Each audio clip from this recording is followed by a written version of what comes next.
ஜெய் ஸ்ரீராம். அனைவருக்கும் வணக்கம். இன்றைய தலைப்பு ராவணனின் வீழ்ச்சி ஆணவத்தின் வீழ்ச்சிதான், தர்மத்தின் வெற்றிதான். ராவணன் யாருன்னு பார்ப்போம். ராவணன் சாதாரணப்பட்ட ஆள் கிடையாது. சிறந்த சிவபக்தர், இசைக்கலைஞன், சாமவேதத்தில் கரை கண்டவன், பிரம்மாவிடம் வரம் பெற்று மனிதர் தவிர வேறு யாராலும் அழிக்க முடியாதவன் என்ற வரங்களை பெற்றவன். நல்ல பாடகன், வீரன், பலசாலி, பெரும் ஆற்றல் கொண்டவன். விபீஷணன், கும்பகர்ணன் போன்ற தர்ம சீலர்களை தன் அமைச்சரவையில் கொண்டிருப்பவன். அப்படி இருந்தும் அவர்களுடைய பேச்சை கேட்காதவன்.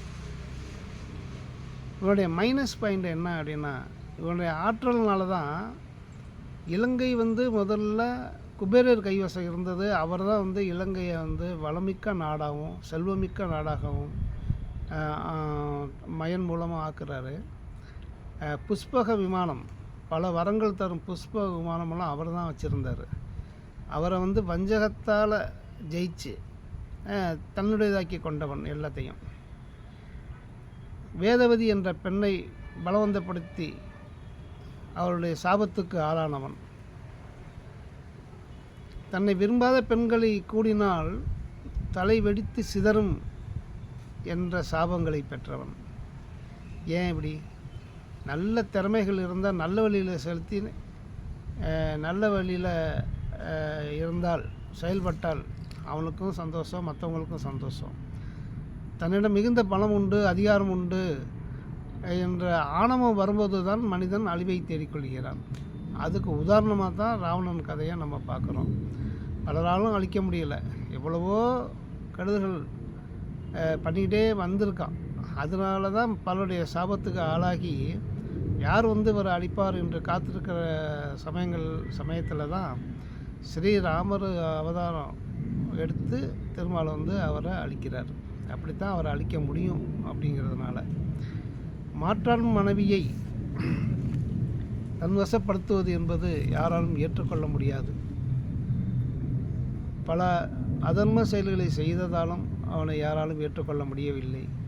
அவன் அழிவதற்கு தகுந்த காலம் பார்த்திருந்தார்கள். அதனால தான் அவனை பற்றி கம்பர் வர்ணிக்கும்போது சொல்கிறாரு, அவன் எவ்வளவு சிறப்பு வாய்ந்தவனாக இருந்தாலும் தவறான முறையில் அடுத்தவன் மனைவி மீது காமமுற்றான், அதனால் பாவமுற்றான், அறம் துறந்தான், அதனால்தான் உயிர் துறந்தான், என்றைக்கும் நீங்காத பழி சுமந்தான் அப்படின்னு வர்ணிக்கிறார். ஸோ ராமனின் வீழ்ச்சி என்பது தர்மத்தின் வெற்றி, அதர்மத்தின் ஆணவத்தின் வீழ்ச்சி. அனைவருக்கும் நன்றி.